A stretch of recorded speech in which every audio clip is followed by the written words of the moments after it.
नमस्कार दोस्तों, स्वागत है आप सभी का कहानी के एक और नए एपिसोड में। तो चलिए शुरू करते हैं। तारीख थी 27 जून साल 2026। सुबह का वक्त था। किशनपुर गांव में रहने वाले लोग उठ चुके थे, लेकिन उनके पड़ोसी के घर में एक अजीब सा सन्नाटा पसरा हुआ था। यह देखकर गांव वालों को लगा कि शायद पूरा परिवार अभी तक सो रहा है। लेकिन जब 7 से 8 बज गए तो उन्होंने एक चीज़ नोटिस की कि घर का जो मेन गेट है वह बाहर से बंद है और उस पर कुंडी लगी हुई है। यह देखकर पड़ोसियों को बहुत अजीब लगा, क्योंकि जब घर के अंदर सब सो रहे हैं तो फिर बाहर से कुंडी किसने लगाई। शक होने पर जैसे ही कुछ पड़ोसियों ने खिड़की के जरिए अंदर झांका तो उनके होश उड़ गए। लेकिन उन्होंने ऐसा क्या देखा और क्या है पूरा केस, जानने के लिए इस वीडियो में एंड तक बने रहिए। इस कहानी की शुरुआत होती है मध्य प्रदेश के मुरैना ज़िले के एक शांत और छोटे से गाँव किशनपुर से। इस गाँव में एक सीधे साधे कुशवाहा परिवार रहता था, बलराम सिंह कुशवाहा। बलराम की उम्र करीबन 35 साल थी।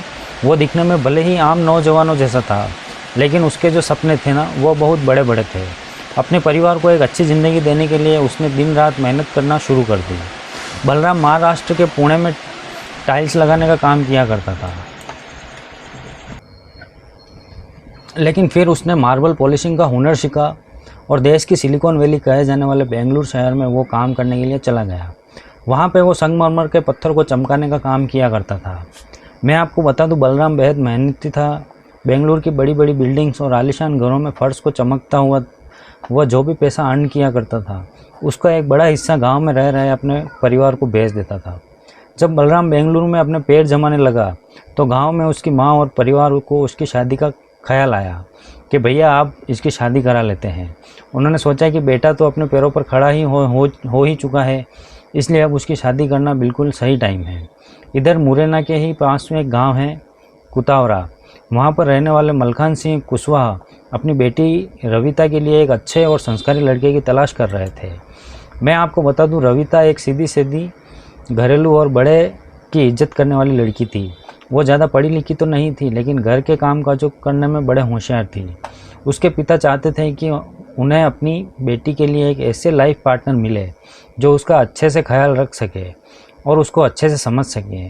जब उनके सामने रिश्तेदारों और कुछ बलोचियों के जरिए बलराम का रिश्ता आया तो उन्होंने सबसे पहले उसके बारे में जानने की कोशिश की और सारी जानकारी जुटाने के बाद मलखान सिंह को बलराम सिंह काफ़ी अच्छा लगा।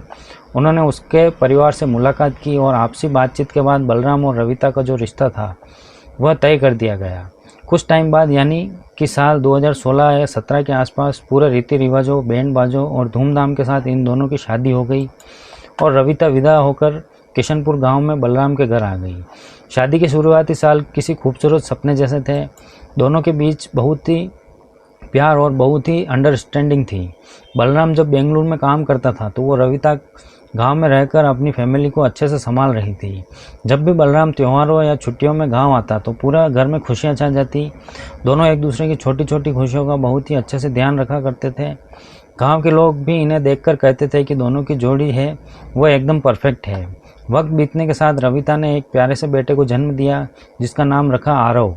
इसके बाद उसके घर में दूसरे बेटे की किलकारियाँ गूंजी और इसका नाम रविता और बलराम ने मिलकर रख दिया, उर्फ अतुल। साल 2026 आते आते बड़ा बेटा आरव जो था वो 8 साल का हो चुका था और छोटा बेटा देबू 5 साल का हो गया था। दोनों बच्चे बहुत ही प्यारे थे और रविता के लिए तो उसकी जान से बढ़कर थे। वहीं बलराम भी अपने बेटों की खातिर परिवार से दूर बेंगलुरु में अपना पसीना बहा मेहनत कर रहा था, ताकि उसके जो बच्चे हैं वह अच्छे स्कूल में पढ़ सके। वह रोज़ घर पर फ़ोन किया करता था और अपनी फैमिली से बातचीत किया करता था। इस हंसते खेलते परिवार में सब कुछ ठीक चल रहा था, लेकिन फिर धीरे धीरे चीज़ें बदलने लगती। ऐसा बताया जाता है कि बलराम के मन में यह सोच घर करने लग गई थी कि रविता का किसी की और के साथ अफेयर चल रहा है। जब रविता का फ़ोन बिजी आता या वह किसी वजह से फ़ोन नहीं उठा पाती तो बलराम का जो डाउट था वो और गहरा होता जाता। वो बेंगलुरु में रहते हुए भी अब चैन से नहीं रह पा रहा था। बलराम के दिमाग में हर टाइम बस यही बात घूम रही थी कि उसकी पत्नी उसे धोखा दे रही है। शक का यह कीड़ा बलराम के दिमाग में इस तरह से हावी हो गया कि उसने उसका मन काम में पूरी तरह लगना बंद हो गया। उसे लगने लगा कि अगर वो बेंगलुरु में रहा तो उसका जो घर है वो बर्बाद हो जाएगा। अपनी पत्नी पर 24 घंटे नज़र रखने के लिए बलराम ने बेंगलुरु में अपनी अच्छी खासी मार्बल पॉलिशिंग की जो जॉब थी और कमाई थी उसे छोड़ दिया। उसने अपने ठेकेदार से कहा कि अब वो अपने गांव जा रहा है और मई-जून 2026 के आसपास वो बेंगलुरु में सब कुछ समेटकर घर वापस अपने गांव किशनपुर आ गया।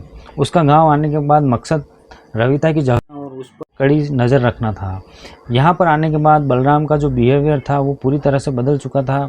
वो एक पति की तरह नहीं बल्कि रिपोर्टर्स के मुताबिक एक जेलर की तरह रविता पर पाबंदियाँ लगाने लगा।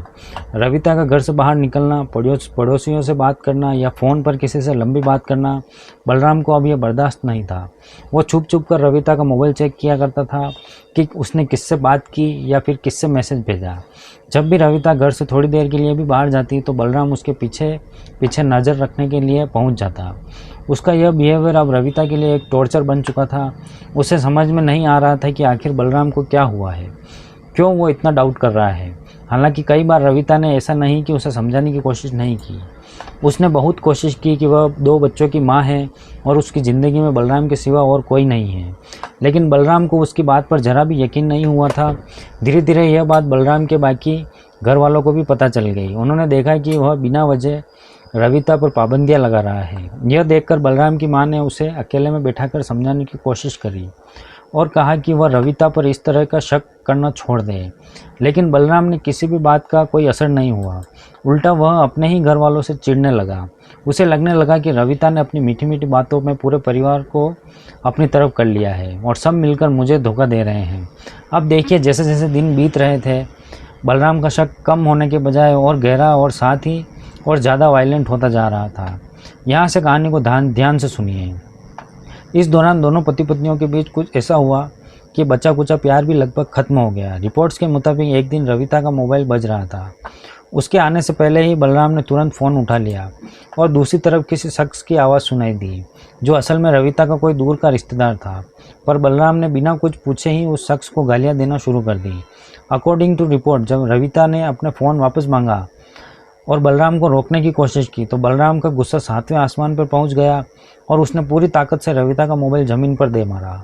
उसके टुकड़े टुकड़े हो गए। सिर्फ यही नहीं, उस दिन बलराम ने गुस्से में चिल्लाते हुए कहा कि आज के बाद रविता इस घर में कभी भी किसी से बात नहीं करेगी।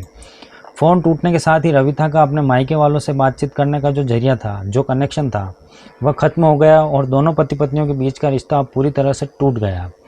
रविता और बलराम एक ही छत के नीचे रहते थे, लेकिन उनके बीच की दूरियां मीलों लंबी हो चुकी थी। जिस घर में पहले हंसी किसी की आवाज़ें गूंजा करती थी, वहां पर अब सन्नाटा पसर चुका था।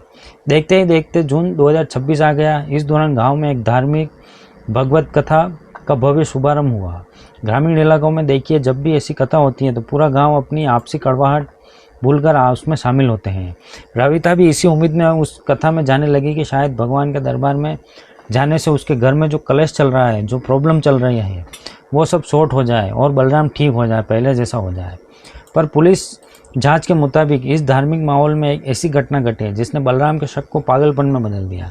दरअसल कथा के आखिरी दिनों में करीबन 14 या 15 जून के आसपास पांडल में बहुत ही सुंदर भजनों का कीर्तन चल रहा था। वहाँ गांव की बहुत सारी औरतों भगवान की भक्ति में खुश होकर नाच रही थी।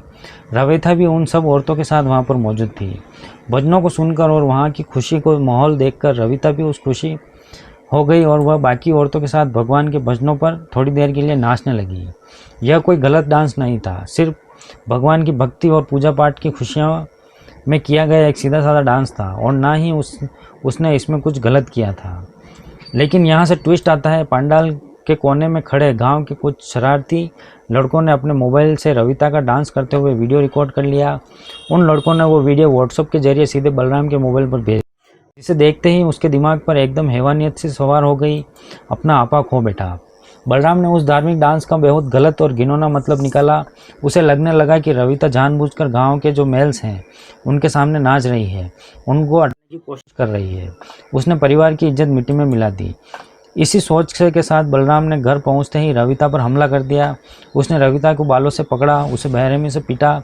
रविता रोती रही, चिल्लाती रही कि वह सिर्फ भगवान के भजनों पर नाच रही थी, लेकिन बलराम ने उसकी एक भी नहीं सुनी।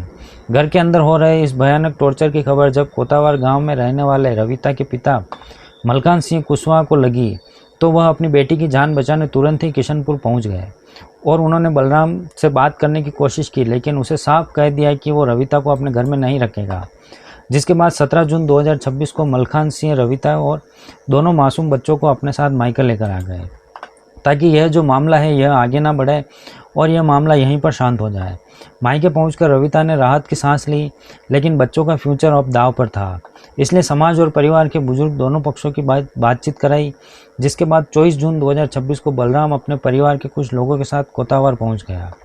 वहाँ उसने सबके सामने हाथ जोड़े, अपनी गलती मानी और वादा किया कि वह आगे रविता के साथ झगड़ा नहीं करेगा और अब यह बिल्कुल अच्छे रस से रहेंगे। उसके वादे पर भरोसा करके रविता भी दोनों बच्चों के साथ वापस ससुराल आ गई, लेकिन मेरे ख्याल से यहाँ पर एक मिस्टेक हो गई। उसे इस बात का जरा भी अंदाज़ा नहीं था कि बलराम का यह जो समझौता है यह सिर्फ एक दिखावा था। उसके अंदर का जो शक और गुस्सा अभी शांत नहीं हुआ था। रविता की फैमिली के मुताबिक बलराम जब घर ले आया उनकी बेटी को, उसके बाद भी लड़ाई झगड़ा करता रहा। बलराम बार बार उसी डांस का वीडियो और अपने शक को लेकर रविता पर चिल्लाता रहा।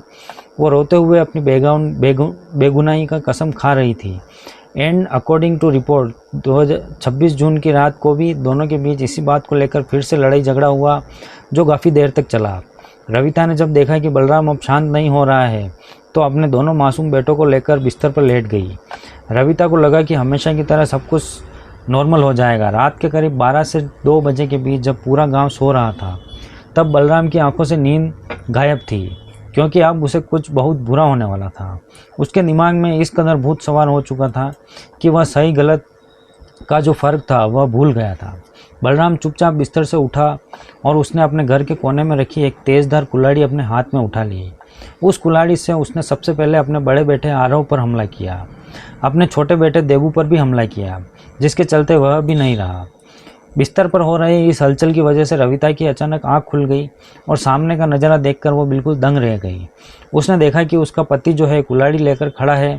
दोनों बच्चे बुरी तरह से इंजर्ड थे। रविता चिल्लाई और अपने बच्चों के लिए लड़ाई झगड़ा करने लगी, लेकिन बलराम का पागलपन सवार था। उसने रविता को नहीं सुनी और उस पर भी कई सारे वार कर डाले। कुछ ही मिनटों में रविता ने वहीं पर दम तोड़ दिया। यह हंसता खेलता परिवार हमेशा के लिए तबाह हो गया। बलराम को जब होश आया तो वह डर गया। डर के मारे वो कांपने लगा। उसे समझ में आ गया था कि उसने कितना बड़ा गुनाह किया। इसके लिए बलराम ने कमरे की लाइट बंद की और घर के मेन दरवाजे को बाहर से कुंडी लगाकर अंधेरे में ही भागते हुए गांव के पास के शिकारपुरी रेलवे फाटक पर पहुंच गया। वो पटरियों के पास छुपकर ट्रेन का इंतज़ार करने लगा। जैसे एक तेज़ रफ्तार ट्रेन सामने आती हुई दिखाई दी, उसने पटरी पर छलांग लगा दी और इसके चलते उसकी जान भी चली गई। अब 27 जून आ चुकी थी। आसपास के पड़ोसी सभी उठ चुके थे, लेकिन बलराम के घर का बाहर का अजीब सा सन्नाटा पसरा हुआ था। घर से ना तो कोई आवाज़ आ रही थी, ना कोई हलचल सुनाई दे रही थी। जब सुबह के 7 से 8 बज गए तो पड़ोसियों ने ध्यान दिया कि बलराम के घर का जो मेन गेट है उस पर बाहर से कुंडी लगी हुई है। पड़ोसियों को यह बात काफ़ी अजीब लगी, क्योंकि अगर घर के अंदर सब सो रहे हैं तो सोचिए बाहर से कुंडी किसने लगाई। शक होने पर पड़ोसी लोग आगे आते हैं और गांव वाले बलराम के घर के पास पहुंच जाते हैं। उन्होंने दरवाजे को खटखटाया, रविता और बलराम को आवाज़ें दी, लेकिन अंदर से कोई भी आवाज़ नहीं आई। कैसे आती? इसके बाद कुछ पड़ोसियों ने घर की दीवार के ऊपर से या खिड़कियों के रास्ते से कहीं से झाँक कर देखा और जैसे ही उनकी नज़र अंदर पड़ी तो सबके पैरों तले ज़मीन खिसक गई। किसी को भी यकीन नहीं हुआ। उन्होंने देखते ही पड़ोसी ज़ोर ज़ोर से चिल्लाने लगे और चीख पुकार की आवाज़ सुनकर बलराम की माँ, उसके भाई और बाकी गांव वाले लोग भी दौड़कर वहां पर पहुंच गए। पूरे गांव में कोहराम मच गया। इसके तुरंत बाद ही गांव के सरपंच ने माता बसैया थाना पुलिस को फ़ोन करके इस पूरी घटना की जानकारी दे दी। पुलिस ने भी बिना टाइम गंवाए फोरेंसिक्स एक्सपर्ट की टीम को लेकर उस जगह पर पहुंच गई और जब घर के अंदर गई तो वहां का नज़ारा देखकर सब के सब बिल्कुल शॉक्ड हो गए। पूरे कमरे और आंगन में जो निशानियां बची थी वह बहुत ज़्यादा डरा देने वाली थी। 32 साल की रविता और दोनों बच्चों की बॉडी वहां पर पड़ी हुई थी और समझ में आ रहा था कि कितनी बर्बरता से बर्बरती की गई है। पुलिस ने उन्होंने अपने कब्जे में लेकर पोस्टमार्टम के लिए डिस्ट्रिक्ट हॉस्पिटल भेज दिया और घर की छानबीन करने लगे। इस दौरान पुलिस को वो कुल्हाड़ी भी मिल गई जिसका यूज़ पूरी घटना को अंजाम देने के लिए किया गया था। अब क्योंकि घर का मेन डोर बाहर से बंद था, इसलिए पुलिस के मन में पहला शक यही आया कि जो मुजरिम है वह कोई बाहर का शख्स नहीं है, बल्कि घर का ही कोई मेंबर है। जब पुलिस ने घर वालों और पड़ोसियों से पूछताछ की, रविता का जो हस्बैंड है बलराम वो कहाँ पे है, तो किसी के पास कोई जवाब, क्योंकि वह रात से ही गायब था। यह जानने के बाद पुलिस की एक टीम ने तुरंत बलराम की तलाश गांव में और आसपास के इलाकों में नाकाबंदी शुरू कर दी। अपनी जो इन्वेस्टिगेशन थी वह स्टार्ट कर चुकी थी। पुलिस अब बलराम को ढूंढ रही थी कि इस खुलासे के करीब 1 से 1.5 घंटे बाद पुलिस को रेलवे पुलिस से एक जानकारी मिलती है, जिसमें बताया गया कि गांव से कुछ ही दूरी पर मौजूद शिकारपुर रेलवे फाटक के पास पटरियों पर एक शख्स की बॉडी पड़ी हुई है, जिसने ट्रेन के आगे कूदकर खुद की जान दे दी। यह सुनकर पुलिस ऑफिसर तुरंत ही फॉरेंसिक्स टीम और गांव के कुछ लोगों को लेकर शिकारपुर रेलवे स्टेशन ट्रैक पर पहुंच जाते हैं। जब बॉडी के कपड़ों और हुलिया को देखा जाता है तो गांव वाले तुरंत पहचान लेते हैं कि यह बॉडी किसी और की नहीं बल्कि बलराम की है। इसे देखकर सब बिल्कुल दंग थे। इस केस को देख के बलराम की बॉडी मिलने के बाद पुलिस के सामने सब पूरी कहानी साफ हो चुकी थी, बिल्कुल क्लियर। उन्हें कंक्लूजन निकालना कि बलराम ने पहले गहरी नींद में सो रही अपनी पत्नी और अपने दोनों बच्चों को मारा और उसने कानून से बचने के लिए या फिर अपना कह सकते हैं कि पछतावे की वजह से जो भी रीज़न हो, घर का मेन डोर बंद किया और सीधे रेलवे पटरी की तरफ भाग गया। वहाँ सुबह होने से पहले उस ट्रेन के आगे छलांग लगा दी। यही नहीं, पुलिस ने रविता के पिता मलकान सिंह और बलराम की मां से भी बयान जो है वो दर्ज किए। मलकान सिंह ने पुलिस को उस भागवत कथा वाले उस डांस वीडियो के और बलराम के शक के बारे में भी बताया, जिससे पुलिस को इस वारदात का जो असली वजह थी वो समझ आ गई और चंद घंटों की जांच और साफ हो गया कि एक सनकी पति के शक ने पहले 3 मासूम जिंदगियों को ख़त्म किया और बाद में उसने अपनी जान दे दी। वेल, इस पूरी कहानी को सुनने के बाद आपका ओपिनियन हो जो लिखें, कैसा लगा आपको इसको सुनकर, आपकी जो भी राय हो हमें इस कमेंट लिख के ज़रूर बताइए। हम मिलते हैं किसी नई कहानी के साथ, तब तक के लिए बाय।